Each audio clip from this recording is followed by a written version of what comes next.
रस सागरं शुचितरं गणरत्नकरं भविकपङ्कजबोधदिवाकरं प्रतिदिनं प्रणमामि जिनेश्वरं प्रतिदिनं प्रणमामि जिनेश्वरं। महामंत्र है सुख का धाम, जप लो सुबह और शाम। महामंत्र है सुख का धाम, जप लो सुबह और शाम। ढीला लगे न कोई दाम, पंच प्रणेष्ठि पावन नाम। ढीला लगे न कोई दाम, पंच प्रणेष्ठि पावन नाम। अरिहंताणं धर्म प्रणेता, जाति कर्म के बने विजेता।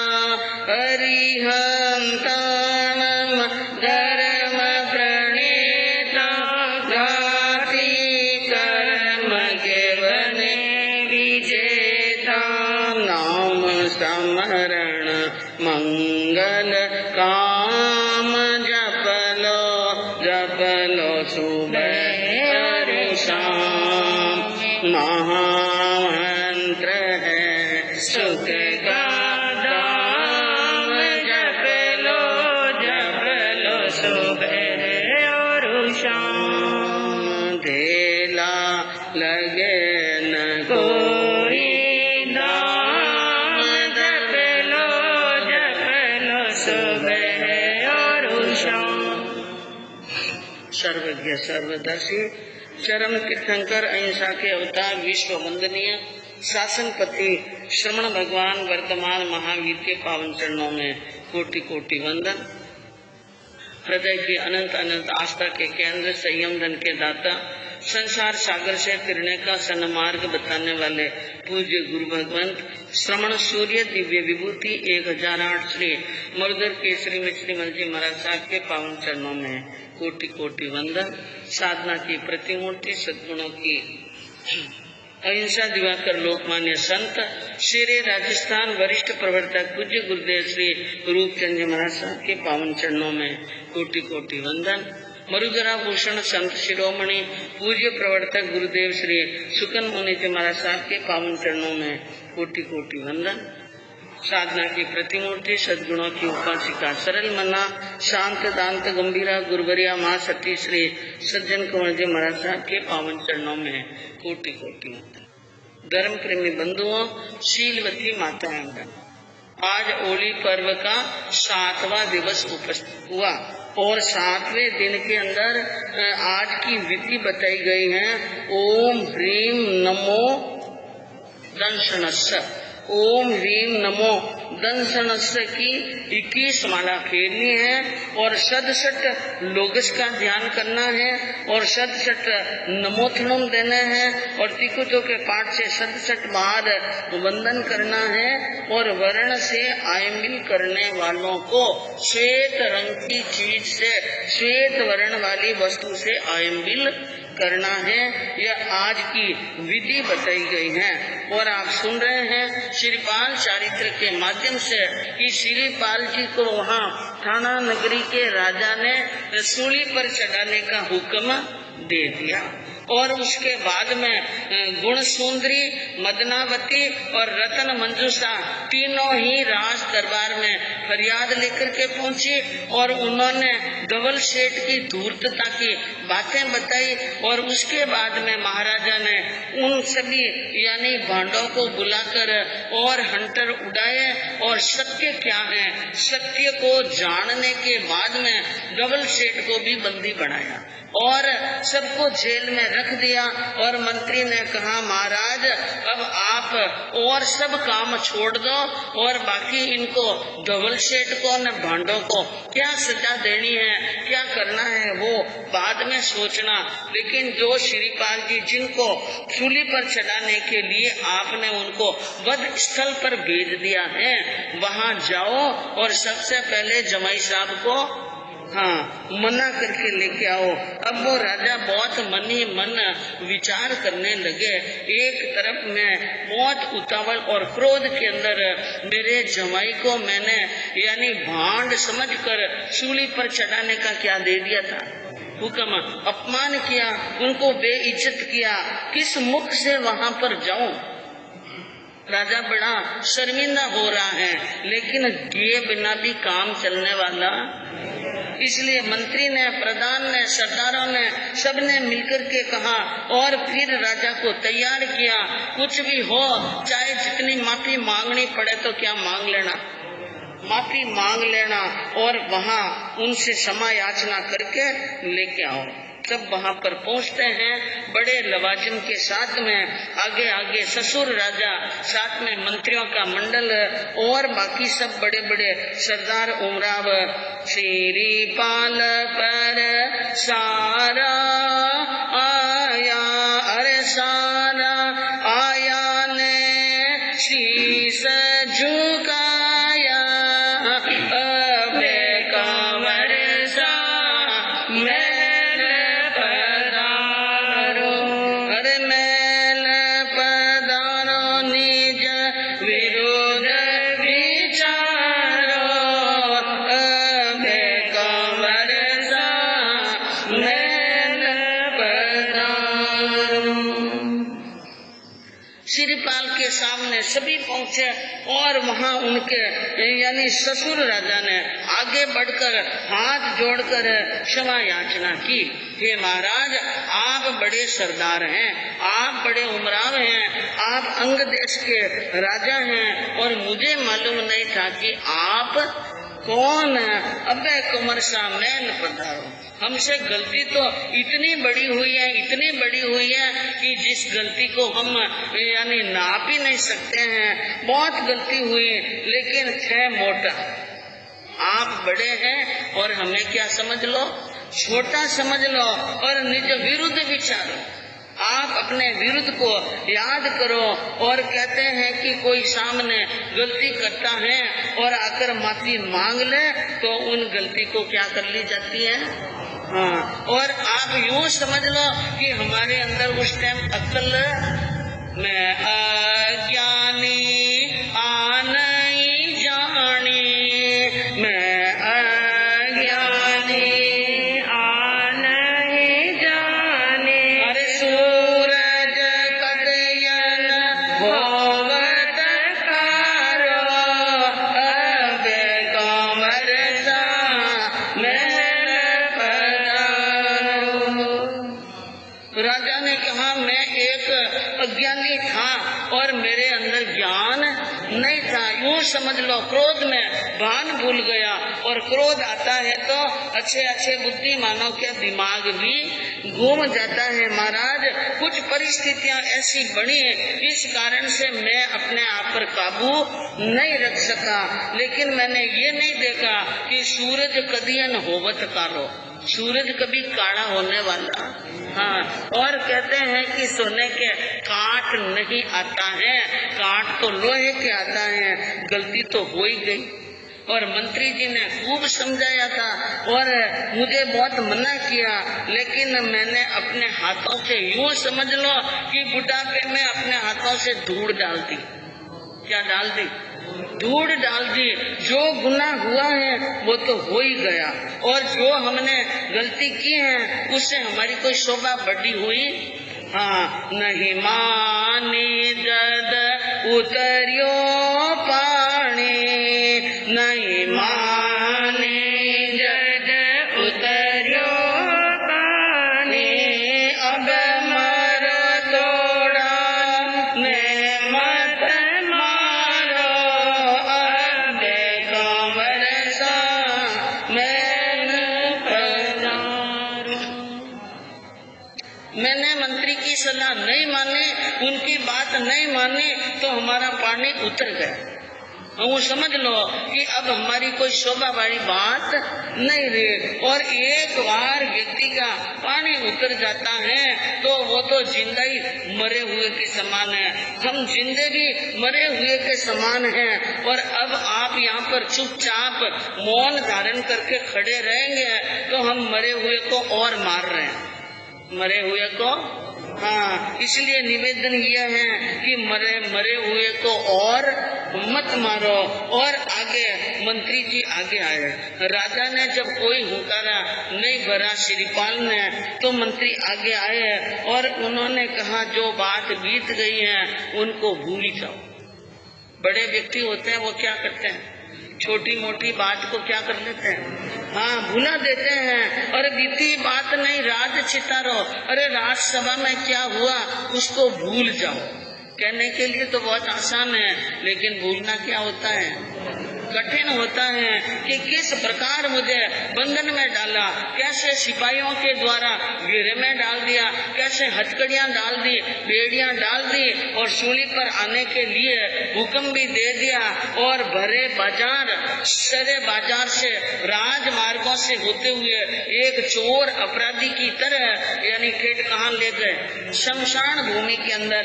लेकिन अब मंत्री कह रहा है, और जब राजा श्रीपाल टस से मस नहीं हुए तो मंत्री जी ने एक बात और कही,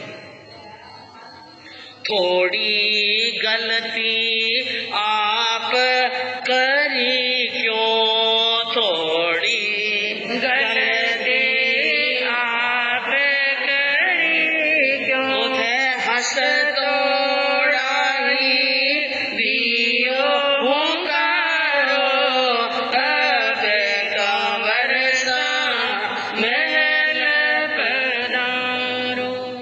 मंत्री बड़े बुद्धिमान होते हैं। उन्होंने कहा महाराज हमारे राजा को गुस्सा आया हुआ था, इसके अंदर कोई दो राह नहीं, लेकिन एक बात है, एक छोटी सी गलती आपसे भी हुई।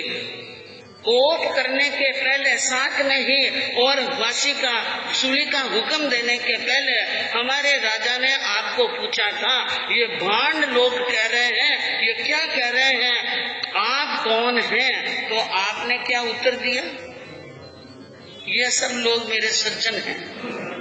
और आपने भले हंसते हंसते ही उत्तर दिया, लेकिन ये जो बात आपने कही कि ये मेरे सज्जन हैं, इस कारण से राजा को और डबल के आ गया, गुस्सा आ गया।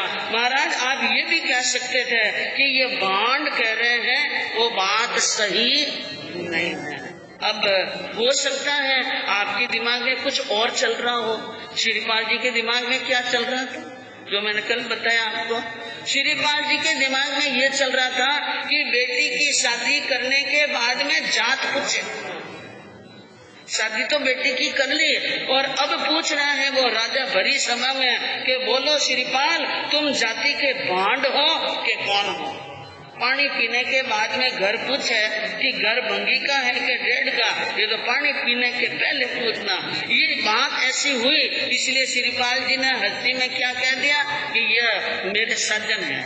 और जो सज्जन व्यक्ति होते हैं ना, उनके लिए तो सभी अपने ही सज्जन हैं, अपने ही स्वजन की तरह है। तो यह बात कही, इसलिए गलती में गलती हो गई और हम ये मान रहे हमने गलती की है, लेकिन अब आप क्या कर रहे हो, माफ। सभी मंत्री प्रधान और राजा मिलकर बार बार माफी मांग रहे हैं। अब श्रीपाल जी ने कहा मैंने तो कोई गुस्सा किया ही नहीं और मैंने आपको कुछ पलटकर जवाब दिया ही नहीं। आप कह रहे हैं कि चलो महल में, तो मैं चलने के लिए क्या हूँ, हाँ मुझे कोई लड़ाई थोड़ी करनी है। मैं तो ये कर्मों का क्या देख रहा था, कर्मों का खेल देख रहा था कि कब कर्म हाथी पर चढ़ाते हैं और कब ये नीचे उतारते हैं। इसलिए मैं इन कर्मों का तमाशा देख रहा था। इस प्रकार बहुत आग्रह विनय और सब प्रकार से उनको क्षमा याचना कर बड़े ठाठ के साथ में जो सूली पर चढ़ाने के लिए लेके गए थे पैदल पैदल, लेकिन अब अपने जमाई साहब को राजा ने हाथी के होते अपने पास में बिठाकर गाजे वाजे के साथ में क्या लेके आए, राज में, और राज दरबार में आए और आते ही राजा की भ्रिकुटी चढ़ गई। वापिस बुलाया भांडों को और धवल सेठ को, लगाया हुक्म, धवल और भांडा पड़ी और दो सूली आरोप, कुंवर कहे राजन सुनो, इतरो करो न को। राजा ने मन में विचार किया, मुझे इतना गुस्सा दिलाने वाले और मुझे क्रोध देने वाले कौन है? धवल सेठ और भांड। उन्होंने आते ही हुक्म लगाया, सभी भांडों को और धवल सेठ को क्या दे दो, सूली पर। श्रीपाल जी ने कहा, महाराज शांति रखिए। क्या रखिए? शांति रखिए, इनको क्या मारना, और ये क्या तो मारने लायक हैं। उन्होंने कहा, महाराज आप बड़े हैं और आप बुजुर्ग हैं, सज्जन हैं, बहुत बड़े सम्राट हैं, इसलिए ऐसे लोगों को मौत के घाट उतारने के लिए इन सभी चीजों की आवश्यकता, हाँ, न तोप से न बंदूक से, न तोप से न बंदूक से, न कृपाण से मारो। श्रीपाल जी ने कहा कि न तोप से न बंदूक से न कृपाण से मारो, अगर मारना ही है दुश्मन को तो एहसान से मारो। क्या करो? एहसान से मारो। बंदूक से, गोली से, तोप से, कृपाण से मार तो कैसे भी सकते हैं, लेकिन बड़े व्यक्तियों का काम यह है कि कोई व्यक्ति सामने गलती करे तो उनके ऊपर एहसान कर लो। क्या कर लो? एहसान कर लो। इस प्रकार की बात कहकर श्रीपाल जी ने और धवल सेठ पर कृपा कर ली और उनको क्या कर लिया? बचा दिया और मुक्त कर लिया, और धवल सेठ अपने डेरे पर चला गया। लेकिन मन में शांति नहीं। मन में क्या नहीं? हाँ, जिनके मन के अंदर शांति नहीं है, चाहे कुछ भी कर लो, सिर भी उतार कर, कई ऐसी यानी आदत वाले लोग होते हैं, सिर उतार कर नीचे भी रख देना तो भी क्या कहेंगे, मारवाड़ी में कहावत है, गड़ो बाट ने रख दे निशा तो कहीं गर्दन टेढ़ी काटी, गर्दन कहीं काटी, वो तो बेचारा घड़ो ही काटने रख दिया, लेकिन केवन वालों कहीं केवे, हाँ, अरे सीधी कट काटी तो डैडी माखी काट दी, काटी तो है, लेकिन कहने का मतलब है उनके मन में शांति नहीं। श्रीपाल जी ने कहा, बुरा जो करसी वो मरसी, सत्य सो तेरिया अरु तिरसी, सरलता पर जनता हरसी, मिलित हो रमणी मेला में, भ्रमर जो बिना खेलों में, जापनित जप रे मेरी जान, जापनित जप रे। श्रीपाल जी ने ससुर राजा को समझाया कि जो व्यक्ति जैसा करेगा वो वैसा भर लेगा, इसलिए आपको और हमको कुछ भी नहीं करना, हम तो सत्य पर चलें। सत्य से तिरिया और तिरछी, जो सत्य पर चलता है उनके बेड़े पार हुए हैं और आगे भी हो जाएंगे। ऐसा विचार सुना, प्रजाजन बहुत खुश हुए और राजा श्रीपाल सभा से निवृत्त होकर राजभवनों में आए, अपनी तीनों रानियों से मिले और सुख दुख की सारी क्या हुई, कैसे वियोग और कैसे हुआ, सब बातें हुई। लेकिन अब आप देखिए, धवल सेठ जो मन के अंदर सोच रहा है, मैंने भांडों के द्वारा इनको मौत के घाट उतारने का षड्यंत्र रचा, लेकिन काम सफल नहीं हुआ। कहते हैं कि खुद के मरे बिना स्वर्ग नहीं, खुद के मरे बिना स्वर्ग नहीं है। इन दूसरों के पराए आंगलियां पुण्य नहीं कराना। अब तो श्रीपाल को मारना है, मुझे खुद ही जाना। किसको जाना है? हाँ, मुझे खुद जाना है। अब योजना बढ़ा दी, पक्की योजना बढ़ाई। आज की रात के अंदर श्रीपाल को मौत के घाट उतारना है।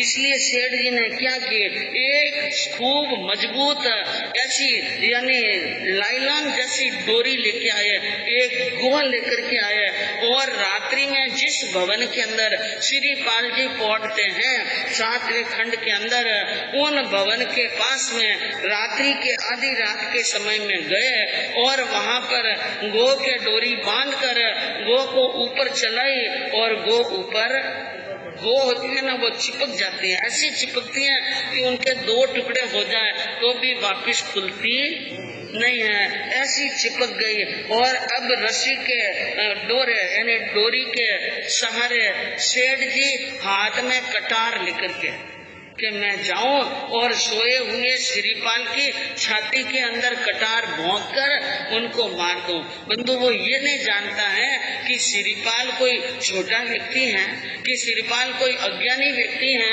अरे वे राजा महाराजा लोग रात में गहरी नींद में सोते हुए भी जागते रहते। एक हवा का झोंका भी आ जाए ना तो मयान में से तलवार तो सिरा नहीं रखते हैं, 1 के 2 टुकड़े करते कोई देर नहीं लगती है। लेकिन उनके मन में आ गई और कटारी लेकर, और एक हाथ में रस्सी, एक हाथ में कटारी, और सेठ जी नीचे से कहाँ चढ़ रहे हैं, ऊपर, और शरीर भारी। शरीर क्या है?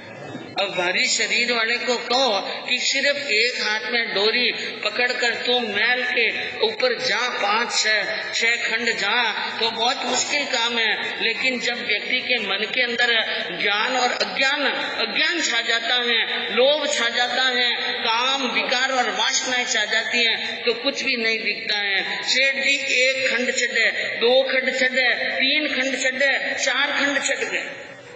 लेकिन आगे क्या हुआ?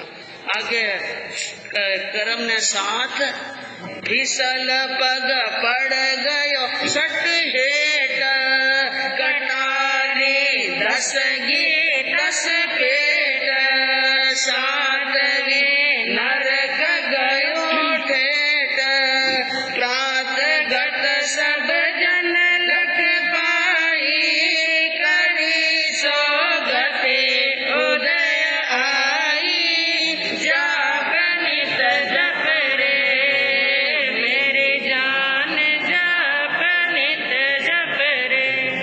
पैर फिसल गया और फिसलते ही भारी सेठ नीचे गिर गया। हाथ में जो तीखी कटारी थी वो कटारी अपने हाथ से क्या लग गई, पेट में। इसलिए कहते हैं खड्डा खोदते हैं दूसरों के लिए और कौन पड़ जाता है, खुद ही। पेट में कटारी गई और सांस प्राण तड़पने लगे और कुछ समय के बाद में शरीर ने प्राण छोड़ दिए। 7वीं नरक गयो ठेठ। 8 ध्यान रौद्र ध्यान ने मरा तो 8 ध्यान रौद्र ध्यान तो नारकी की निशानियां हैं। चले गए वहां पर।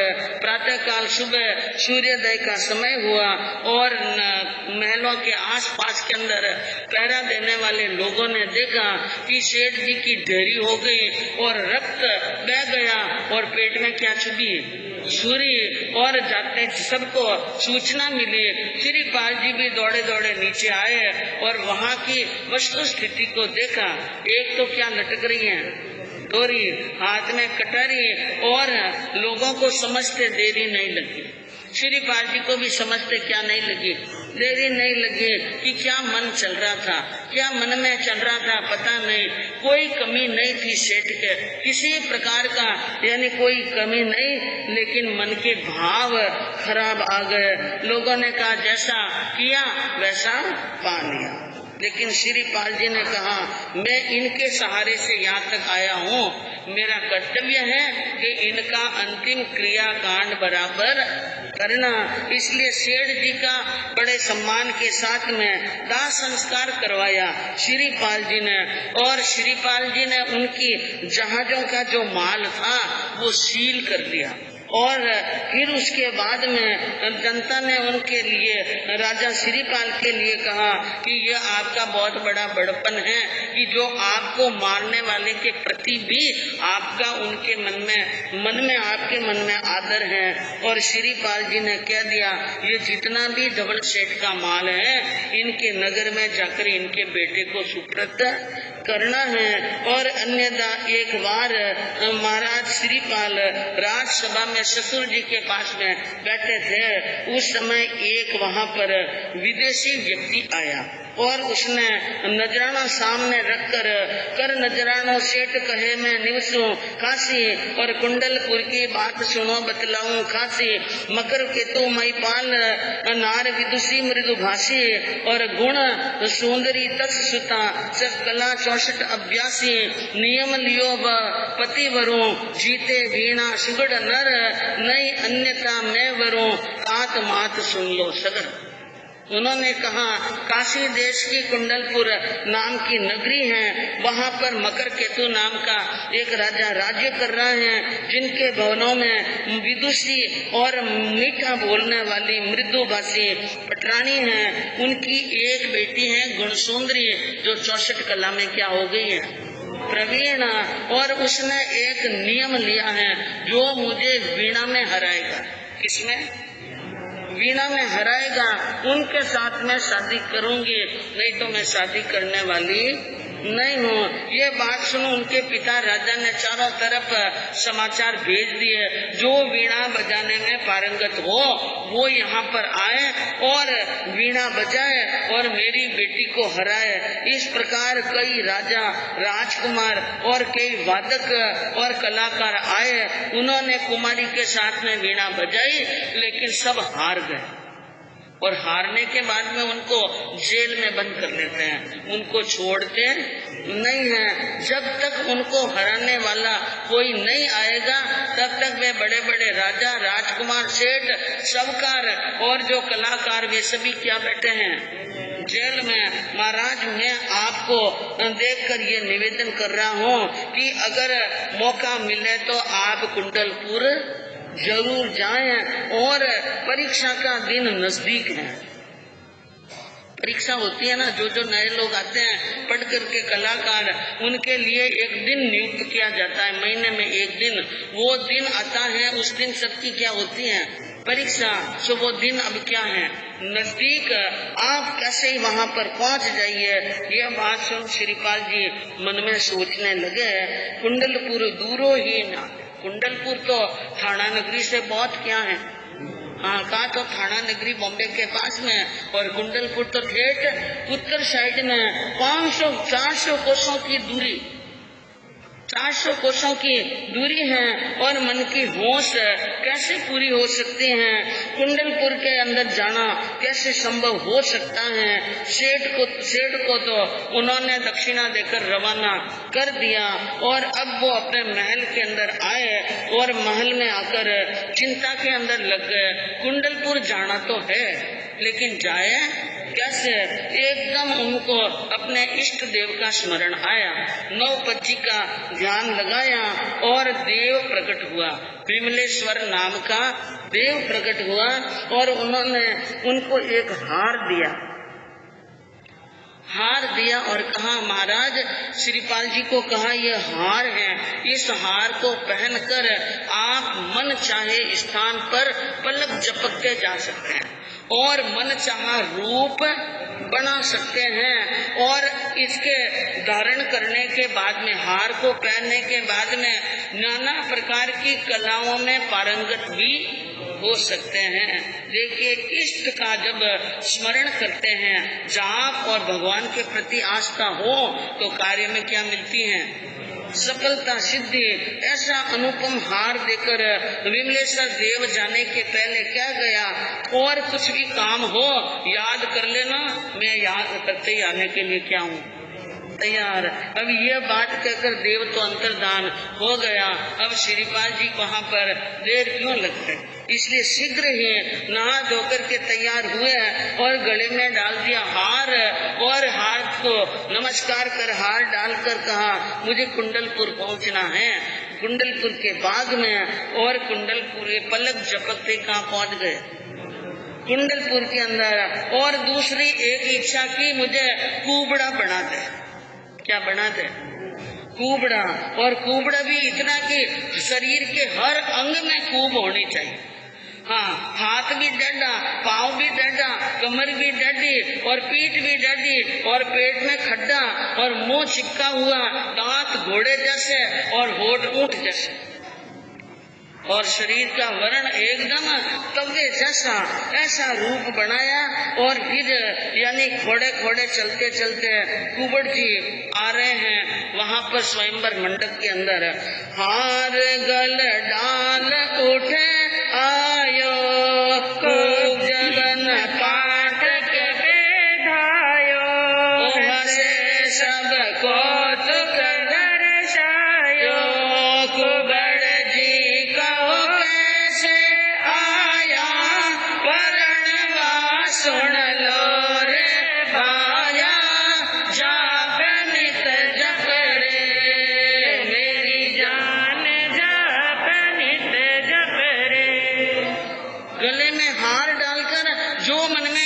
की उनके अनुरूप क्या बन गया, सुंदर रूप बन गया और कुबड़ा बन गया, काला कलूटा शरीर।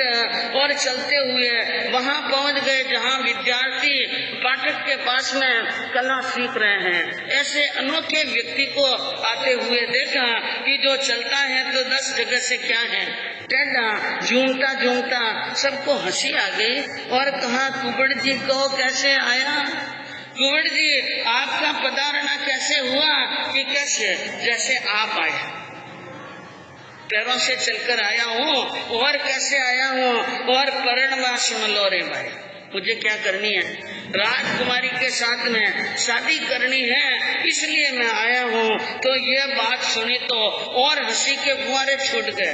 वाह भाई, क्या तो रूप है, क्या सौंदर्य है। वहाँ बैठे विद्यार्थी कहने लगे, हंसी कहे वाह रूप लटको, राहु के ग्रसित चांद कटको, कन्या से कहो करे सटको, अरे मुंडारो मजेदार मटको, आयो लाई पाजा सी गटको, जा बनित जप रे मेरे जान, जा बनित जप रे। उन हंसते हुए विद्यार्थियों ने, कला सीखने वालों ने, एक जने ने कहा, वाह भाई क्या रूप है, इंद्र भी तुम्हारे सामने लज्जित होता होगा, कामदेव और अनंग को रजित करने वाले।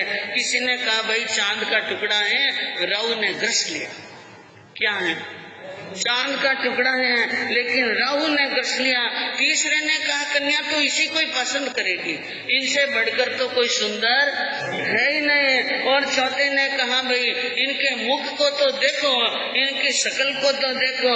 और कोई कह रहा, आया है बेचारा, समय पर परिणाम मिल ही जाएगा। इस प्रकार तरह तरह की कुबड़ जी को देखकर विद्यार्थियों की बातें और पाठक पठा कलाचार्य भी अपनी हंसी को नहीं रोक सके। लेकिन ये सब दृश्य देखकर कुबड़ जी ने कहा, भाई इतनी हंसने की क्या बात है, ऐसा क्या हो गया? के तो सुन लो साथीड़ा मारी बात, इतना आडा डोडा की कर बोलो रे, ते तो तड़पा तोड़ो रे दिन रात, तो नहीं मिली ही तो लो रे।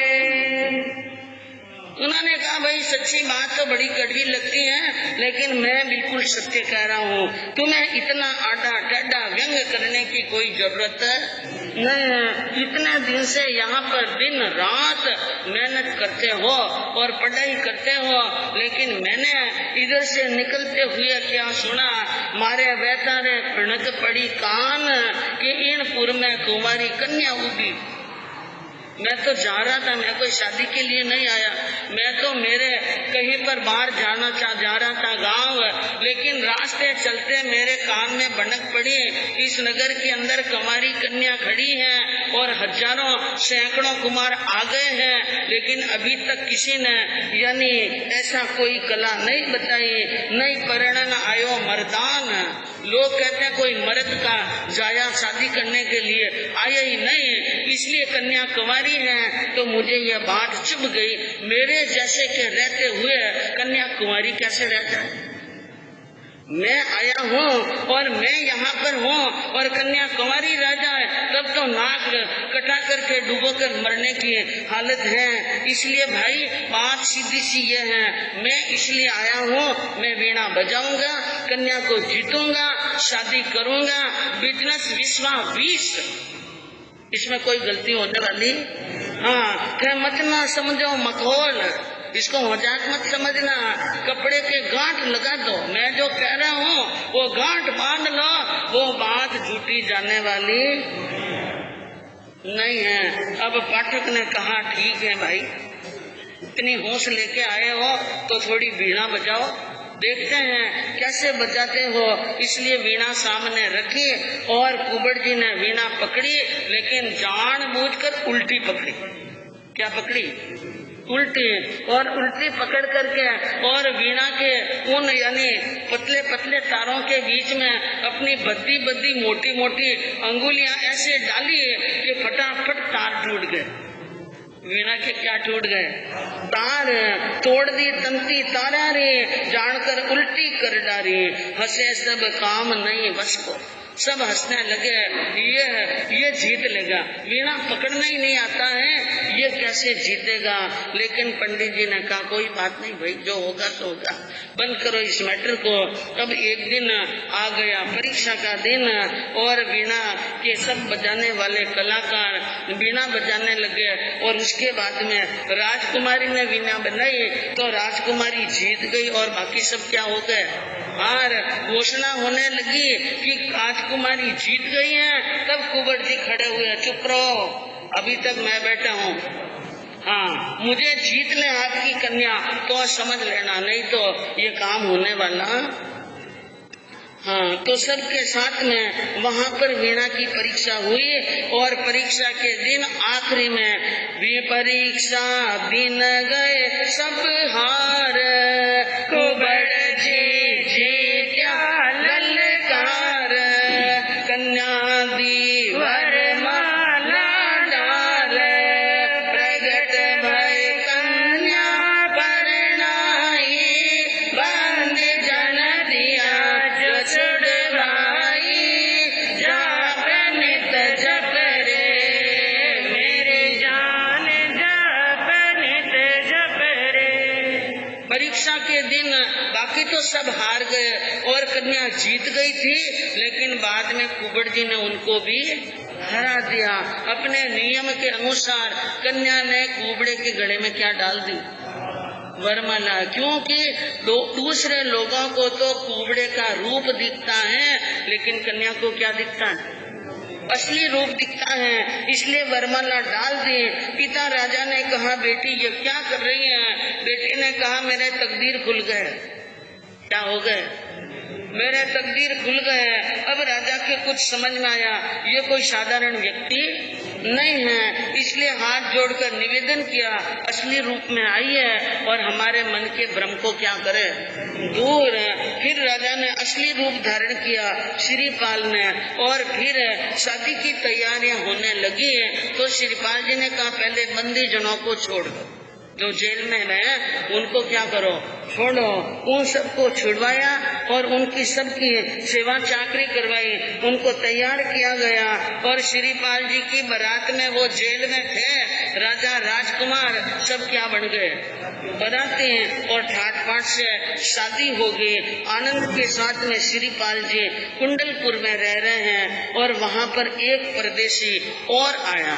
उसने उस दृश्य को देखकर कहा यहाँ से 300 कोस दूर कंचनपुर नाम का नगर है और वहाँ वज्रसेन नाम का राजा राज्य करता है, जिनके कंचनमाला नाम की पटरानी है। 4 पुत्रों पर एक पुत्री हुई है जिनका नाम है रूप सुंदरी और शादी के योग्य हो चुकी है, स्वयंवर मंडप रच चुका है। और उसके अंदर एक आश्चर्य की बात है, वहाँ पर एक आसन बिछा हुआ है। क्या बिछा हुआ है? आसन। और आसन के ऊपर एक पुतली रखी हुई है और वो पुतली जिसकी तरफ इशारा करेगी कन्या उसी के गले में क्या डालेगी? वरमाला डालेगी। तो इसलिए वहाँ पर उस दिन यानी पहुँचने के लिए बहुत सारे देश विदेश के राजकुमार पहुँच गए हैं। आषाढ़ी दूज कृष्ण जानो लगन कन्यारो होवन। आषाढ़ वध दूज के दिन ये लगन होने वाला है। पूतली किसकी तरफ इशारा करे, कौन भाग्यशाली होगा जिसको अप्सरा जैसी सुंदर कुमारी मिलेगी। श्रीपाल जी ने उनको भी इनाम इकरार दिया, विदा कर लिया और एक रतन जटित कंदोरा दे दिया। और कुंवर जी उसी प्रकार पहले की तरह ही अपना रूप बना करके पहुंच गए ठेठ कंचनपुर के अंदर। और कंचनपुर के राज दरबार के अंदर यानी स्वयंवर मंडप में जाते हैं तो वहाँ पर भी लोग उन कुबड़े को देखकर प्रश्न करते हैं, क्यों आए हो ऐसा सुना दो बातड़ी, हो किसके अंग जात और क्या जातड़ी, जिन हित आए आप उन्हीं हित में सही, जाति से क्या काम, काम करना यही। सभा में बैठे लोगों ने पूछा कि आपका पधारना कैसे है, कि ये कोई पूछने की बात नहीं है। जिन हित आया आप उन्हीं हित में से, जिसके लिए आप आए हो उसी लिए प्रकार मैं आया हूँ। और वही बात आप जात पूछ रहे हैं, नाम ठाम पूछ रहे हैं, या जात की क्या बात है। पूतली कहेगी उसी के वरमाला में, उसी के गले में क्या पड़ेगी, वरमाला। तो बस आप देखते रहिए पूतली किस तरफ इशारा करती हैं, वही काम होने वाला है। तो वहाँ बैठे लोगों को और हंसी आई और कहने लगे भी ये तो एक अलबेला व्यक्ति ही आया है। ईसड़ो बेटो गुण मा जायो, ओ तो रूप बालो पायो, वहाँ भाग्य योग सो आयो, भायो सब जन के भरपूर नूर बरसावना रे। हंसिया हंसिया रे सब गोप आया भल पावना। सबको हंसी आई और वहाँ पर भी व्यंग्य कसने लगे। कहा ऐसी कौन सी माँ थी जिसने ऐसे बेटे को क्या दिया है, जन्म दिया, बड़ा रूप रूपाला। किसी ने कहा बड़े भाग्य से ऐसे लोग आते हैं भाई, इसलिए मजाक मत करो। कुबड़ जी ने कमर पर हाथ रखकर कहा, तुम लोग अपनी हंसी रोक नहीं रहे हो और मुझे देखकर तीर से बाण छोड़ रहे हो। कुछ समझ में नहीं आता है कि तुम किसके सामने बोल रहे हो और तुम्हारी यहाँ पर कोई औकात। अरे क्यों थे आडा डोडा बोलो थोड़ी बात हिया में तो लो मारे नव पद जीरो ओलो मखोलो मत करो रे बाया योग सो आवना रे। कुबड़ जी ने कहा इतना आडा डोडा क्यों बोलो, क्यों ऐसी बातें करते हो, क्यों मुख का मावा गमा रहे हो, थोड़ा हृदय में सोचो। और देखो मेरे भगवान मेरे साक्षात सामने खड़े हैं और मैं नवपत जी का पुजारी हूँ और उनके सारे काम होते हैं, इसलिए मजाक मत करो। कभी मजाक क्या पड़ जाती है, महंगी पड़ जाती हैं। इस प्रकार बातें हो रही थी। इतने में कुमारी रूप सुंदरी यथा नाम तथा गुण रूप की पिटारी वहाँ पर पहुँचती हैं। उनको देखने के लिए सभी राजाओं की दृष्टि वहाँ पर पहुँच गई। उनका क्या रूप, क्या चाली, क्या हाली है, और कैसी इसको यानी विधाता ने गढ़ी है। लोग देखकर मन के अंदर क्या हो रहे हैं, खुश और अपना अपना गुण याद कर रहे हैं। कोई मन में सोचता मैं शूरवीर हूँ, कोई कह रहा मैं मेरे बहुत सारे गांव और शहरों का मालिक हूँ, बहुत बड़ा राजा हूँ। अपने अपने मन के अंदर तोल रहे हैं, लेकिन पता नहीं किसके भाग्य में लिखी है और कौन इनके साथ में शादी करेगा। सबके मन में सबके उमंग भरी है, कैसी विधना इसे गढ़ी है। यह तो परदिक इंद्र परी है, इतने बोल पुतरी कुब्ज राज पर नावना रे। सबके मन में उमंग थी कि हमारे लिए पुतली इशारा करेगी, मैं राजा हूँ, मैं गुणवान हूँ, पुण्यवान हूँ, रूपवान हूँ। लेकिन मन की बातें मन में रह गई।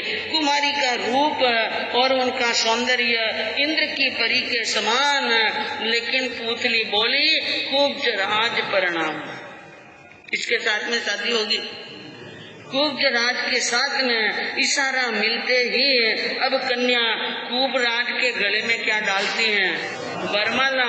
लेकिन वहाँ पर बैठे बड़े बड़े राजवी, बड़े बड़े महाराजा, बड़े बड़े ओहदेदार ये सब बर्दाश्त नहीं कर सके। वो सब कहने लगे ये भाई मूर्ख है, ये लड़की क्या है। हाँ, ये ऊपर से फूट रही जरूर है, लेकिन कहते हैं अंदर दिमाग नहीं है, और इसलिए इसने वरमाला इसके गले में डाल दिए। पागल दिशा है आ भाई, ये भाई पागल है। माला मोतीन की 22 गले शोभा नहीं पावन। मोतियों की माला कौए के गले में डाल दे, ये शोभा की बात नहीं है। ये शादी नहीं होगी। क्या नहीं होगी? शादी नहीं होगी। इसलिए सबको कह रहे हैं उठो, बैठे बैठे क्या कर रहे हो, कुबड़े के गले से वरमाला छीन लो। और कुबड़े के गले से वरमाला छीन कर हम हमारे क्षत्रियों का, राजियों का अपमान होने नहीं देंगे। कैसे उठते हैं सभी राजा महाराजा, कैसे वरमाला यानी खोजते हैं, और आगे क्या वातावरण बनता है सुनने से मालूम पड़ेगा।